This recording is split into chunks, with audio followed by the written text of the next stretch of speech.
La première question que l'on me pose généralement concernant le délégué à la protection des données est de savoir si oui ou non il est obligatoire pour toute entreprise d'en désigner un. Et la réponse est non. Néanmoins, si vous traitez des données à caractère personnel pour lesquelles vous faites un profilage systématique et à grande échelle, alors vous pourriez avoir cette obligation qui vous serait imposée par la loi et par le règlement. Il en va de même si vous êtes une administration publique, une autorité publique, où là vous avez une obligation de désigner un délégué à la protection des données. Mais même si ça n'est pas rendu obligatoire par le règlement, bien entendu, il est toujours possible pour une entreprise de désigner un délégué à la protection des données. Quand cela va-t-il avoir, par exemple, un intérêt? C'est lorsque vous êtes sous-traitant de données à caractère personnel, que vous traitez ces données pour le compte d'autrui, pour le compte d'un autre responsable de traitement.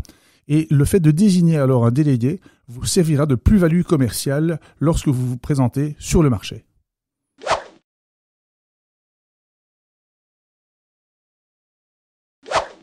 Une autre question qui revient très fréquemment est de savoir quel est le profil que doit avoir ce délégué à la protection des données. Doit-il avoir un profil plutôt au niveau informatique, plutôt au niveau juridique, plutôt au niveau opérationnel?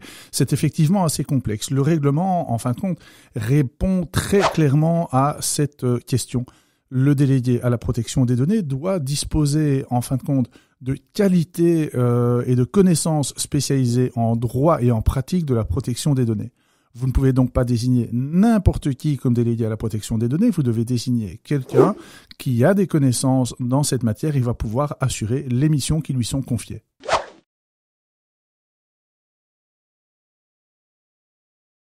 Le délégué à la protection des données va pouvoir être autant un interne qu'un externe à l'entreprise. Il pourra à la fois être un employé, tout comme il pourrait très bien faire l'objet d'un contrat de prestation de service avec, par exemple, un cabinet d'avocats.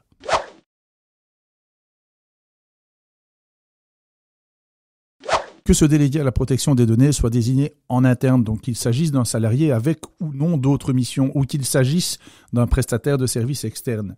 Ce qui est très important que vous conserviez à l'esprit, c'est que vous ne pouvez plus, à partir de là, mettre un terme au contrat, qu'il s'agisse d'un contrat de travail ou d'un contrat de prestation de service, pour la seule raison de l'exécution de la mission du délégué à la protection des données. Qu'est-ce que cela veut dire? Cela veut dire que si votre délégué à la protection des données vous rend un rapport ou vous émet un avis qui ne vous convient pas et que vous lui demandez de modifier cet avis afin de correspondre à vos besoins, eh bien, il a besoin d'avoir cette indépendance. Et cette indépendance, elle est garantie par le fait que vous ne pouvez pas mettre un terme à son contrat, encore une fois qu'il s'agisse d'un contrat de travail ou d'un contrat de prestation de service, du seul fait de l'exécution de sa mission et qu'il remplirait, par exemple, un rapport qui ne vous convient pas.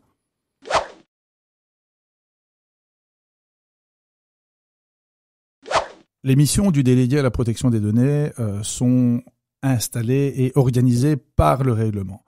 Sa première mission, c'est d'informer et de conseiller le responsable de traitement ou le sous-traitant qu'il aura désigné. Il doit pour cela pouvoir lui remettre un certain nombre d'avis et forcément être impliqué un petit peu dans la vie de l'entreprise et dans les projets qui vont impliquer des traitements de données à caractère personnel. Son deuxième rôle, sa deuxième mission, c'est également de contrôler le bon respect du règlement à l'intérieur de l'entreprise. Pour ce faire, il va vous remettre généralement un rapport périodique, une fois par an, une fois par trimestre, une fois par mois, en fonction des nécessités, mais il devra aller contrôler quelque part le bon respect du règlement à l'intérieur de l'entreprise.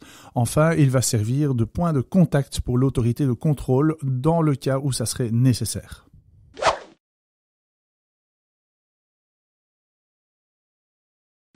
Ce que n'est pas, par contre, le délégué à la protection des données, ça n'est pas, malgré tout, donc malgré son besoin de relations et de points de contact avec l'autorité de contrôle, ça n'est pas pour autant un mouchard, une espèce d'agent de l'autorité de contrôle qui vient à l'intérieur de l'entreprise pour ensuite, je dirais, faire office de délation de manquement au règlement.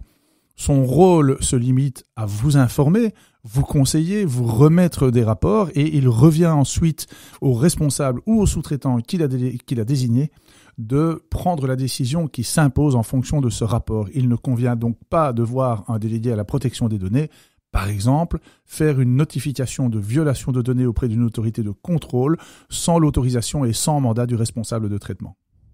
Voilà, c'est tout pour aujourd'hui. Nous vous retrouvons très bientôt sur cette même chaîne, ainsi que sur le podcast Ma Petite Entreprise, sur lequel vous retrouvez davantage de contenu. À bientôt.